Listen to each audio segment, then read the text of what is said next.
El señor se llama Marciano Durán, ha nacido en Florida y está radicado en Punta del Este desde 1979. Es periodista, escritor, ha ocupado distintos cargos públicos, autor de, entre otras cosas, Crónicas Marcianas, por el que lo hemos conocido, alternando en otros medios. Es un libro de humor, una saga de humor, Marcianitis Crónica. Acaba de sacar un libro que se llama El sueño de San José. Es considerada la primera novela de realidad aumentada. Un libro acompañado con un CD, con capítulos que trabajan con pares e impares, el pasado y el presente, con código QR, cada tanto hay que parar, apuntárselo a la cámara de la máquina y seguir andando. Y es la continuación del código Blanes, del que hemos hablado aquí. Libro de oro del 2007 con 16.000 ejemplares vendidos en un país que dice carecer de lectores, ¿no? Exacto. Buenas tardes, Marciano Durán. Bueno, hola, gracias por la invitación. Estoy contento de esta vez estar escuchándolo sentado. Habitualmente soy parte de la audiencia. Hasta ahora, yo te comentaba hace unos días, los encontré en San Rafael, corriendo por allí, por cerca de la capilla, y bueno, me asombró porque los había perdido, y me pareció bárbaro que pudieran estar otra vez a consideración de la audiencia. O sea que lo primero es eso, la alegría de estar acá. Aprovechamos a agradecer algo que pusiste por ahí en las redes que nos resulta muy elogioso. Sí, vos sabés que yo,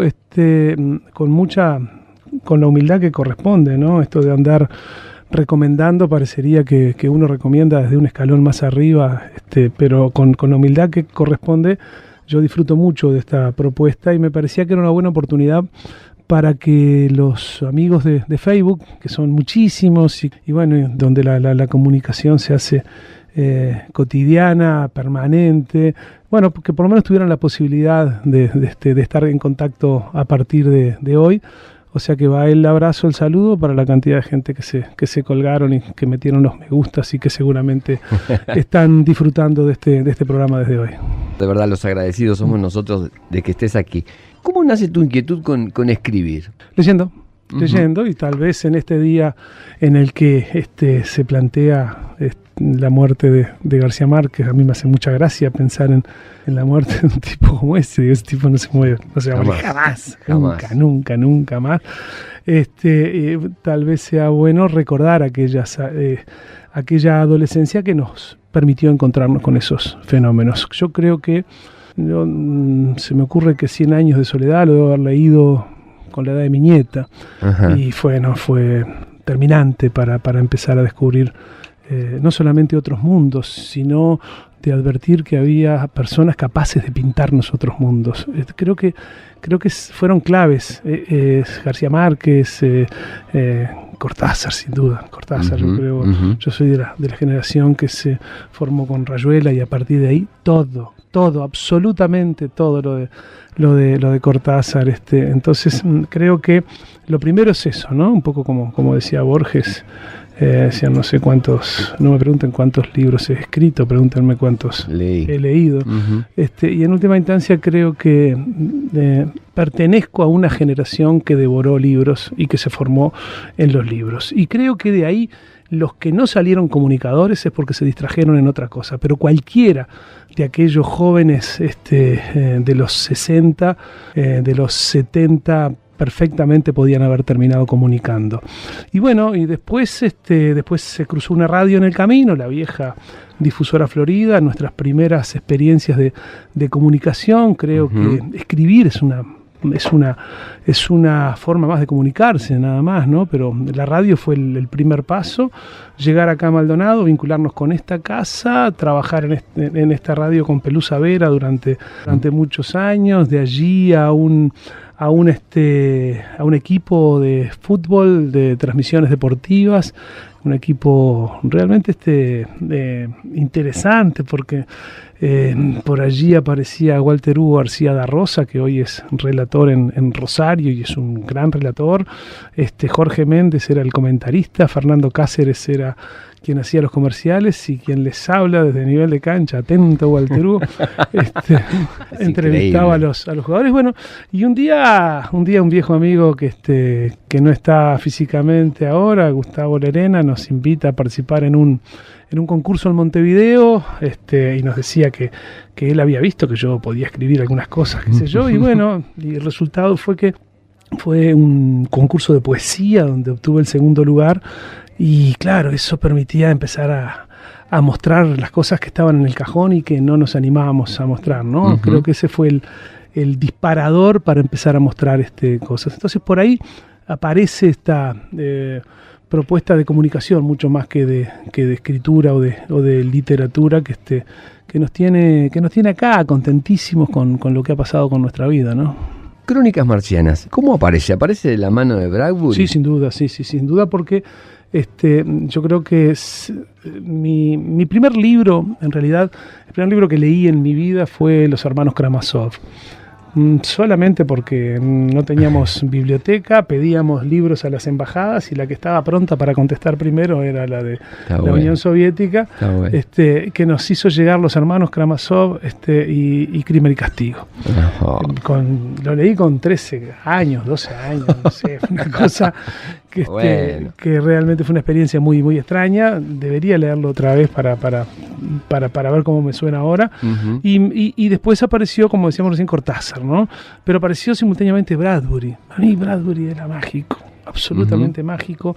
Se lo leía a mis hijos cuando fueron niños, se los leo a mis nietos ahora, porque Crónicas Marcianas particularmente es un libro que tiene 1, 2, 3, 4 lecturas, son como distintas capas donde uno va encontrando muchísimas cosas, y bueno, y me pareció que era un buen homenaje a Bradbury, y aparte jugaba con mi nombre, claro, ¿no? Es decir, claro. Yo me llamo Marciano porque Marciano se llamaba papá, y mi hijo se llama Marciano porque su padre y su abuelo así se llaman, y papá se llamaba así porque nació un 26 de octubre, que es el día de San Marciano, y en aquellos años en que las doñas le pegaban con el santoral por la cabeza claro. al nene cuando claro. apenas nacía, le tocó ese nombre, San Marciano.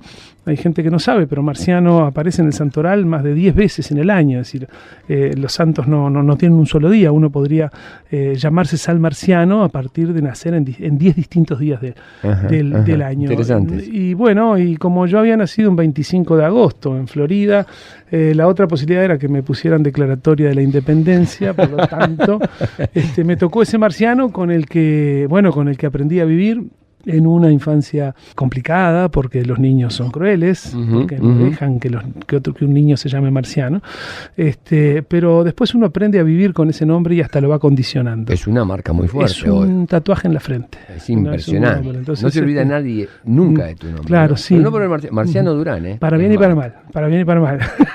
Claro, no se puede andar debiendo ni cosas. Exactamente. Pero bueno, pero está lo de Bradbury está atado por ahí, viene de la mano, y bueno, también yo creo que Bradbury es otro de los tipos que no murió nunca, ¿no? Claro. Que nos despertó muy tempranamente también a todos los de esa generación.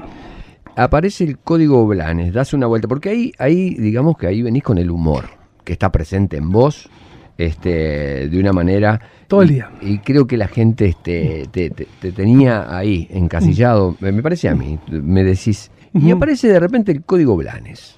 Es una propuesta distinta. Que nació también como una crónica de humor. Sucede que yo en ese momento estaba escribiendo una crónica por semana y buscaba temas. Generalmente un buen recurso era uruguayizar los temas. Si se daba la guerra del Golfo, la hacíamos en Santa Lucía. Si se daba el nombramiento del Papa, iba a ser uruguayo. Si había una Olimpiada, las hacíamos en Tacuarembó. Entonces es una buena manera de entender desde lo nuestro, ¿no? Desde nuestro más profundo ser uruguayo, cada una de esas estas cuestiones internacionales. Y bueno, fui a ver el Código Da Vinci. Fui al cine, claro, con mi señora, nos sentamos, y yo me senté con la única intención de ver cuál iba a ser la crónica, y no habíamos salido del cine cuando ya Da Vinci se había convertido en Blanes, y el juramento de los 33 pasaba a ser la última cena. O sea que bueno, elaboré una historia donde uno de los personajes terminaba siendo el abuelo de Gardel. Era una historia de humor, y en pleno trabajo de la crónica, se nos dio, el plural corresponde a mi hijo, por comparar la última cena con el desembarco de los 33. Y la sorpresa fue muy grande. Había 1, 2, 3, 4, 5, 6, 10 coincidencias que tenían que ver con el tamaño de la obra, con el tiempo de ejecución, que tenía que ver con la distribución de los personajes, con el uso del código del número áureo, con el de la serie Fibonacci, que tenían que ver con las caras y que tenían que ver con las manos, y empezamos a ampliar el cuadro y descubrimos que la cara de Oribe y la de Jesús se parecían demasiado para hacer una coincidencia, y descubrimos que las manos que estaban apoyadas en la mesa o que estaban colgando de los brazos de los patriotas eran las mismas, y descubrimos que los nombres se repetían, los 12 apóstoles aparecían dentro de los 33 orientales. Entonces en ese momento yo me di cuenta que me había caído dentro de un libro, es decir, ya no era una crónica de humor, y comenzamos a trabajar con mi hijo. Esa fue la primera crónica de humor. experiencia. ¿Se publicó? No, nunca se publicó. No, porque se lo tragó, se lo devoró el libro. Y bueno, y ese libro a nosotros nos dio la gran posibilidad, primero, de una venta increíble para un país como es ¿no? De recorrer todo el país, todo el Uruguay, de recorrer muchísimos países. Fue para mí, que vengo desde un barrio proletario, yo lo defino siempre, y me gusta definirlo así, porque es un barrio de ferroviarios, donde todas las casas son iguales, donde en nuestra infancia ninguno de nosotros podíamos tener más que su vecino, en un barrio hermosísimo del que mantengo mis mejores recuerdos.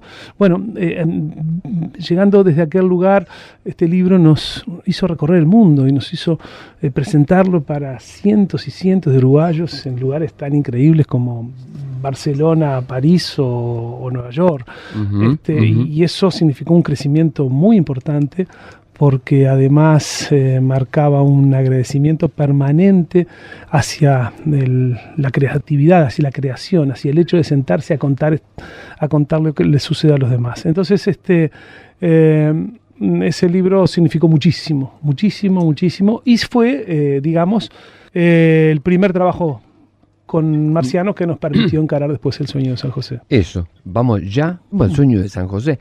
¿Queda abierta la puerta para el sueño de San José? ¿Lo pensaste en el mismo momento o después, viéndolo más tranquilo, con el éxito que tuvo el código, esto merece una segunda? No, inmediatamente nosotros pensamos en la posibilidad de una segunda parte. Yo después mi actividad pública hizo que fuera imposible hacerlo. Mi hijo fue contratado puntualmente por la editorial, por la misma editorial que había editado Flor Negra Ediciones, que había editado el primero, y trabaja durante 2 años en la búsqueda de información. Hay una investigación muy profunda, muy seria, de mucho tiempo. Es una investigación que incluye no solamente una investigación presencial, sino además tratar de vincularnos con los Maslot en Estados Unidos, que no eran ni más ni menos que los Masilotti que habían perdido la I, y que nos brindaban información muy privilegiada, hasta meternos en cementerios o meternos en lugares en los que las puertas se iban cerrando, pero estuvo pensado y tuvo un periodo de investigación que es coincidente con ese paréntesis que quedó entre los 2 libros, ¿no? ¿Qué es la realidad aumentada? La realidad aumentada es un recurso técnico que fue en este caso trabajado por Marciano. Me cuesta diferenciar a Marciano de Marciano, y a veces la gente cree que habló como Maradona o como Chilaver. Marciano, mi hijo. Pero por otro lado también me niego a decir Marciano III porque me suena medio monárquico. Entonces yo les pido a los oyentes que tengan que se den maña para ver cuándo soy yo y cuándo es mi hijo. La realidad aumentada lo que propone, está desarrollado, decía, por Marciano, es la primera vez que se hace en este país, seguramente en la región, vinculada a una novela. El libro lo que está planteando son algunas Historias increíbles, absolutamente increíbles, que la única manera de creerlas es poder llegar hasta ese código. Es un pequeño código, como traen ahora las boletas de impositiva, un QR que cuando uno viene en la lectura, se encuentra con el código, gira el libro hacia la computadora y en la computadora se despliega imagen, sonido, movimiento, hay videos, hay diarios de época, y hay algunos datos que son poco creíbles. Nosotros, una de las cosas que proponemos en el libro es que encontramos la obra de arte más grande del mundo. Y dicho así, parece una cosa muy ambiciosa. Muy ambiciosa, ¿no? El tema es que se puede ver. El tema es que se puede ver, el tema es que los protagonistas se suben a un avión y consiguen advertirla desde el aire, desde el único lugar donde se ve, y bueno, y es muy digamos, atractivo para el lector poder convertirse en el quinto personaje, ¿no? Son 4 personajes en busca de un tesoro, el lector se transforma en el quinto a partir de acceder a esta tecnología, ¿no? Es la historia de Giovanni, que viene, que es un cardenal italiano, en 1823 más o menos está llegando a Montevideo, se vincula o es masón, se vincula a la masonería en una época pesada, que más tarde va a ser Pío IX, y ahí sigue toda la historia. De la presencia, coincidiendo con la presencia de Giovanni, un tesoro que se estima tiene un valor de 7.000 millones de dólares, que queda escondido en Montevideo. O sea, todos los hechos son reales, absolutamente reales. Nosotros lo que hemos hecho fue traerlos cosas que pasaron desapercibidas, por ejemplo, la presencia de un sacerdote iniciado en la masonería en Montevideo, por una logia que integra Damaso Antonio Larrañaga, Francisco Acuña de Figueroa, Besnes Irigoyen, etcétera, etcétera. Buen señor que vuelve a Italia, que se convierte en el papa de mayor papado de la historia. Estamos hablando de Pío IX, Pío IX. Esa presencia de ese tesoro que es buscado durante décadas y décadas por la iglesia, por la masonería, por personajes de la política, y bueno, por ahí pasa esta historia que nos tiene muy contentos porque nos ha permitido hacer 1.300 kilómetros, presentarlo ante 1.000 y pico de personas en todo el país, y estamos yendo en estos días para Colonia. Ya aprovecho para pasar el mensaje, después vamos a dar puntualmente cuándo, pero el mes que viene estaremos por Colonia con la próxima presentación.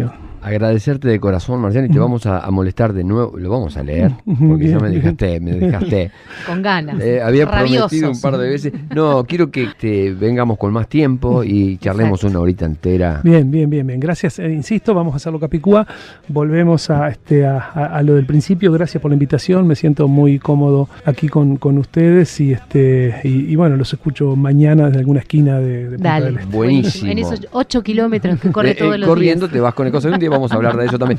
Entonces se despide con nosotros. Exactamente. Aquí, y como dice Marciano Durán, la vida es un invento de la muerte. ¿Quién lo sabe? Pero que viene con suerte. Dale. Buena vida. La vida es un invento de la muerte, que viene con suerte, que viene con suerte.